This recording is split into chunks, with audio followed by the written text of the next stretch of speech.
YouTube? We're back. Got a ton of questions on honestly what I do in the gym, and it truthfully worked out pretty well in our past video. So one thing that you saw was kind of my left-right balance throughout the 50K champs, where at one point it was, especially towards the end, my left leg was only working 47% of the time. My right leg was 53%. Obviously it's just kind of how my natural gait is, but there's obviously ways to get closer to 50-50. So one of the easiest ways is to get in the gym. So and I've gotten a ton of questions about what I do in the gym, so I'll basically walk you through what I do. It worked out yesterday. Today's Wednesday. Easy 15 miles this morning, and now I'm just gonna go get a fairly thorough weight session. Obviously getting ready for ultras, a kind of a quick half marathon, pretty heavy quad emphasis, obviously some posterior chain work, core work, but so I'm ultimately trying to get stronger and figure out that left-right balance, make sure both legs are firing properly. I'm hopefully bouncing that over, one session's not gonna do it, but over the course of several months, hopefully we'll get that way. So kind of walk you through everything I do, from kind of the activation to the warm-up plyos to the kind of the main sets, and sort of some ancillary stuff at the end. And yeah, my form sucks, let me know. Here we go. All right guys, so just got it right here, emailed over to me. My guy Tristan, every Sunday, just shoots over my list for the week. We chat every weekend too, just make sure the days align well with what my running workouts are. And honestly making sure I want to get stuff out of the weight room, but don't want to really fatigue myself from lifting. So we just do kind of a spinal floor warm up, a couple easy, called Jefferson curls, basically just long hamstring extension with a dumbbell, and then barbell side bend. So first one's honestly pretty boring, but for me, actually I have a herniated disc in my lower back. I've had that since 2013. So for me, and obviously running a lot, you're compressing your spine. So for me, just to warm up, open up the spine, make sure everything's flowing, for me is pretty critical. So roll through that, and then get on to the Jefferson curls, and then the barbell side bends and rotations. So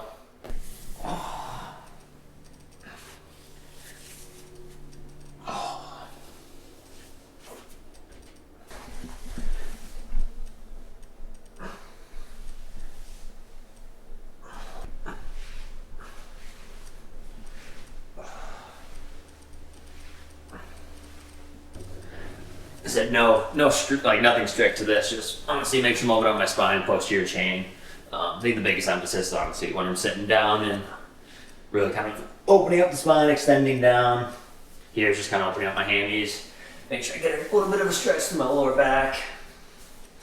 Feels nice and a little different than just honestly hopping on a foam roller like most runners do. I mean, I'll still do that after, but a little different, a little more dynamic too. So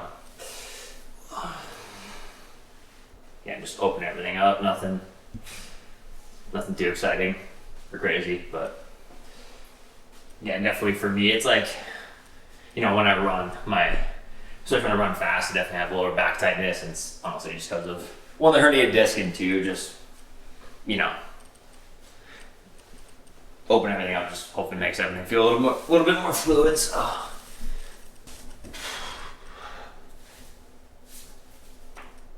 yeah, there you go. Sounds nice. Yeah. So roughly 3 minutes of that, nothing crazy. And then two sets broken up by the barbell side bends and rotations. But I hop on the step here for the Jefferson curl because you want to get pretty good back extension. So just really slow down, get a good stretch in the lower back hammies, pull up through glutes, just 10 of them. Same thing, just activating everything. Up in the back a little bit, open it up, get a good stretch, pull up. I think that's 3. Call that 10.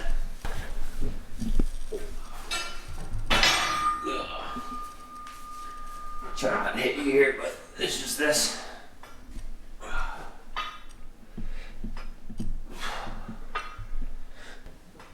So same thing here, just trunk stability, trunk strength.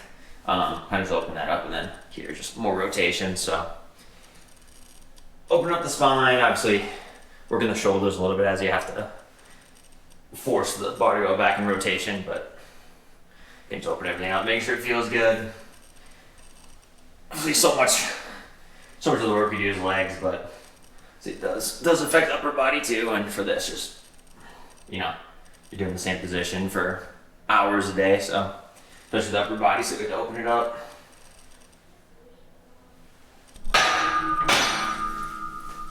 So do that, and then back to 10 more of the Jefferson curls.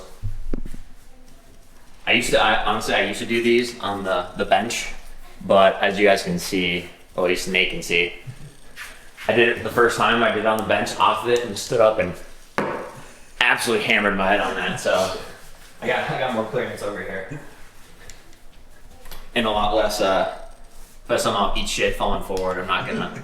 I fall 6 inches, not a foot and a half.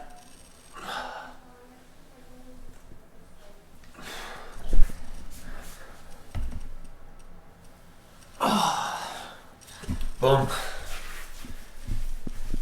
So that's the, first part of the warm up. So then I go into some dynamic stuff, a little different every day. So I'm gonna make sure I'm doing it correctly. What?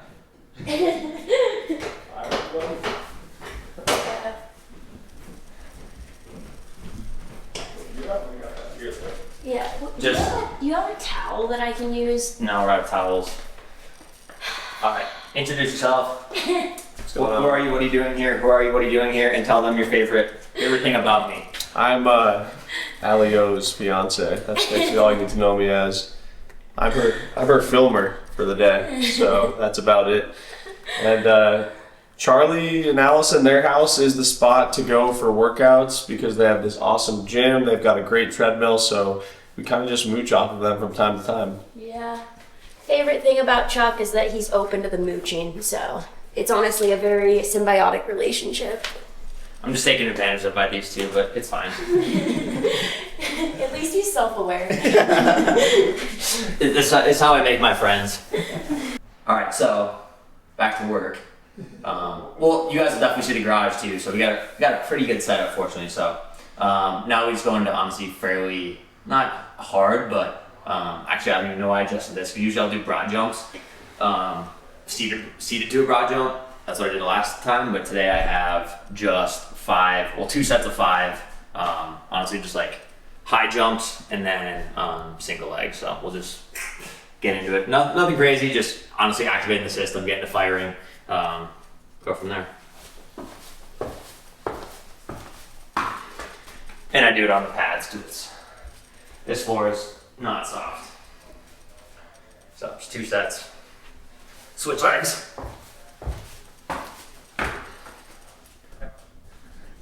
See if I can hit the ceiling. Was it close? Pretty close, yeah. I think your hair touched it.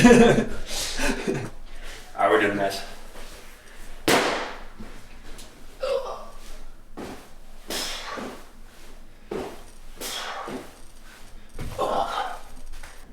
Last part, just lateral ankle isos. So after this is one, obviously like leg strength, explosiveness, but coming off my Achilles partial tear, had like 7 partial tears in it this past December. A lot of it's just a lot of like ankle iso, calf work. So actually I go typically just right here.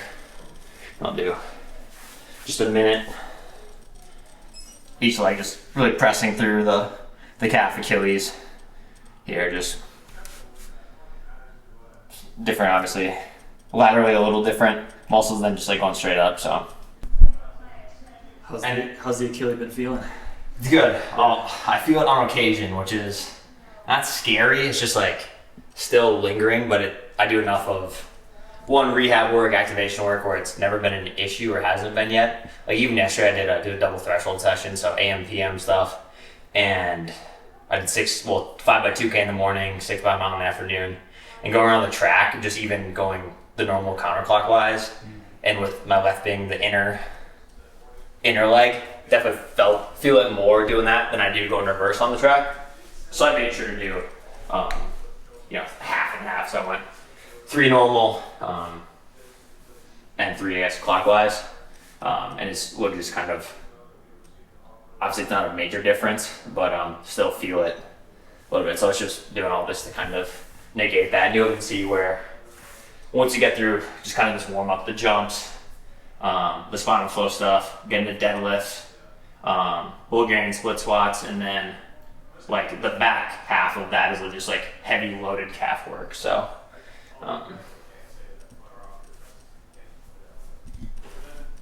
and I'll actually modify them a little bit to make it heavier. I'll just do like heavy isos versus heavy calf raises. So it's basically a stronger, like a harder form of what I'm doing here with the bar on my back. So boom, that's the warm up. Then we'll go into the main set, which is Bulgarian split squats. So hex bar deadlifts. So we'll get this bad boy out, and then loaded calf raises. So now we're just getting into it. So again, nothing crazy impressive, just 25s, but 4 sets of 6 each way. So, and then this is kind of getting into the whole, left-right balance. So obviously working individual legs because, you go one step at a time and it's one leg taking a load.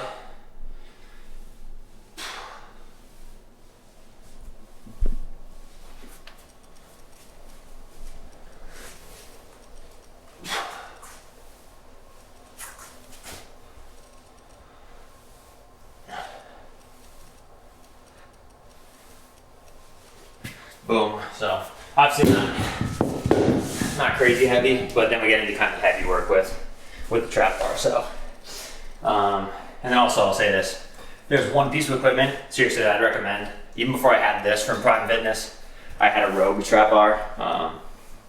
Hands down my favorite exercise as a runner. So the good old trap bar, and this one too is great where obviously it's already preset, so like it's easy to rack it because you can actually pull it. You can see the weights are off the ground, so really easy to rack weights and such. And then when it's time to actually deadlift, you can just pull it out and then set it down, roll it on, you're good to go. So this is, it's a Prime Fitness trap bar. I think it's 73 pounds, so whatever that comes to kilograms, maybe 50 kilograms. Don't quote me, I'm not great at that conversion, but yeah, four sets of 6, 4 sets of 6. We'll go back and forth, superset it. This is a fair amount of weight for me, so I will definitely take breaks.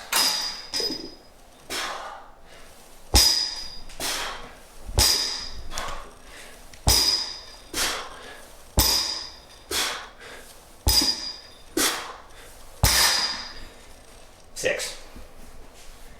So, and also, it's probably a good time to shout out Prime Fitness. So, Jared, their VP, he's kind of become a friend of mine.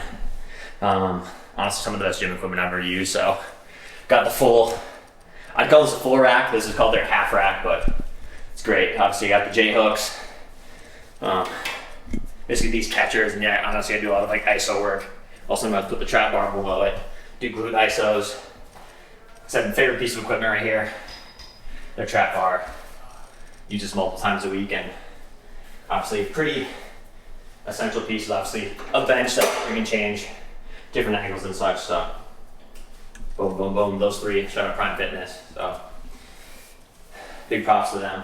For me individually, obviously in any ultra, honestly even marathon, the first thing that really starts to fatigue for me is my quads. So, like with this stuff, it's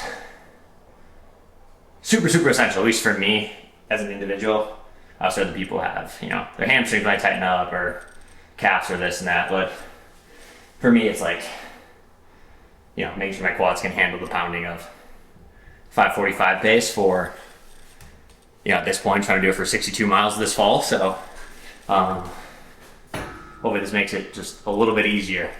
So, or at least make them not, hopefully I don't feel my quads still 45, 50 miles versus, where I'd usually film at even 50K, 30 to 35 miles. So, and yeah, it's not, one gym session won't change that. It's the course of, I've been lifting with Tristan since, I've been lifting my entire career, but super, super dedicated, really specific stuff for this entire year. So, all right, and then last set of this where it's loaded calf raises, 4x8. For me, the heaviest dumbbell I have is, 25s, a 45-pound kettlebell. Definitely harder for me than doing just like 8-second ISO. So, let's do heavy. For me, this is fairly heavy. Let's do 4 sets of 8 calf raises. So, take a break after each one. So, I'll definitely be getting tired after this.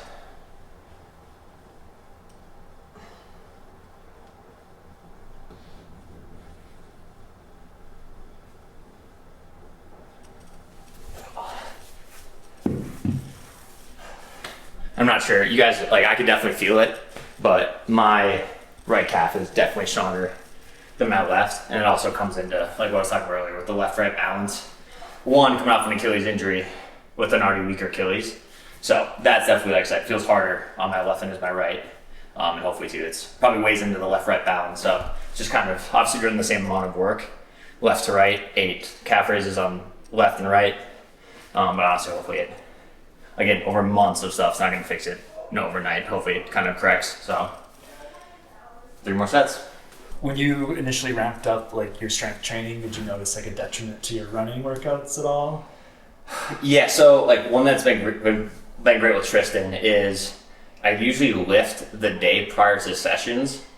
And my mentality was, okay, it's good, I'm getting stuff firing for sessions. Because I definitely tomorrow, don't get me wrong, I'll feel those Bulgarian split squats like in my glutes and stuff, and my quads will definitely feel a little more fatigued.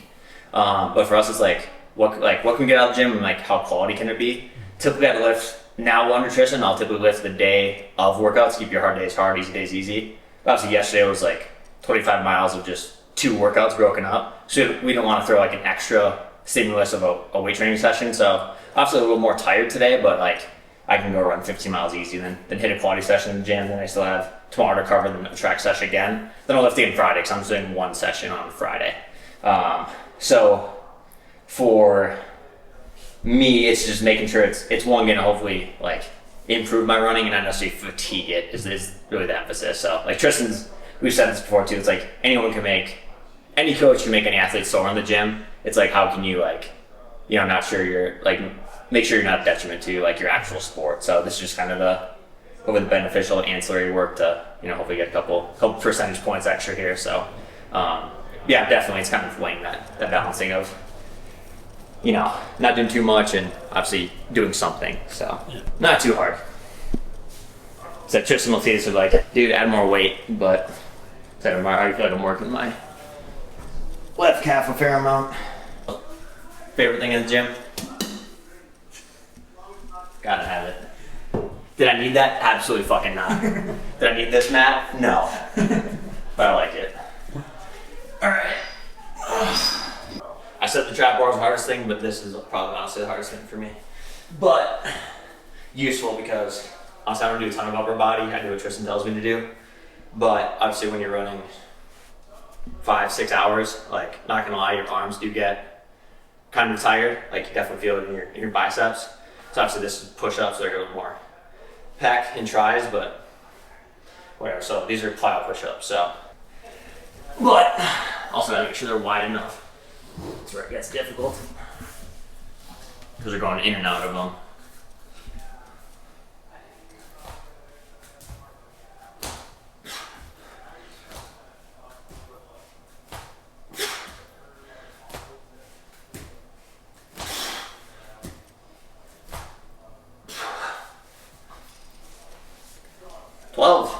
I think.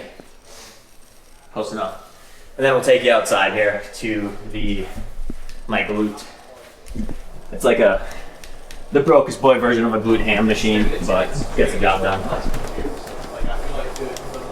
So, keep the whip in the garage, steam room, alley, rocking the treadmill, then my glute ham right there, and then this kid, whatever he's doing here, so. This is Kyle. What's up, Kyle? Charlie. He's all man. No, you deal with him on a daily basis? I have the pleasure. Oh, he's been working with us for years, dude. What percentage does he charge you? Or do you charge 20, that's pretty good. It should be 30, dude. This is more core work, so this is the ancillary stuff. How you doing?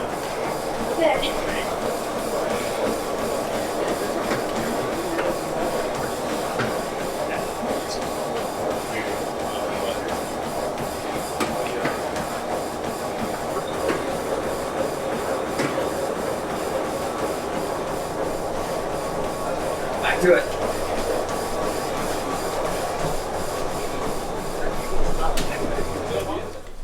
One thing I like too about the glute ham sit-ups is like obviously core, but for me to open up my back, obviously we do the like back extension like this, warm me up, but that also too helps kind of decompress it in a different way, open it up. So yeah, big fan, super useful.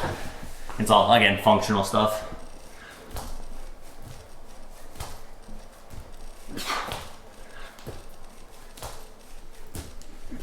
Well, that was it. Again, nothing crazy, nothing too hard. So I had big emphasis, obviously quad strength.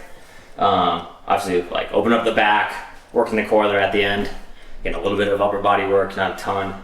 Of anything I'll feel tomorrow, like dead ass, I'll probably feel my pecs the most, just because I don't do a ton of upper body, but again, still kind of necessary, especially in these longer races, just be holistically pretty strong. Because even too, it's like, you gotta make sure you fuel properly, and obviously like, for me, per bottle, I'm having at least 16 ounces of water, or of liquid at least, and then like probably 50 grams of carbs or so. Like I'm carrying that bottle to make sure I finish it for sometimes up to a mile. Again, it's not a lot, like you're carrying roughly a pound, but it's like, if you have, 10 bottles throughout the course of 50 miles, like you're carrying a fair amount and drinking and all that. So yeah, like, comment, subscribe. See you guys in the next one. Got the job done.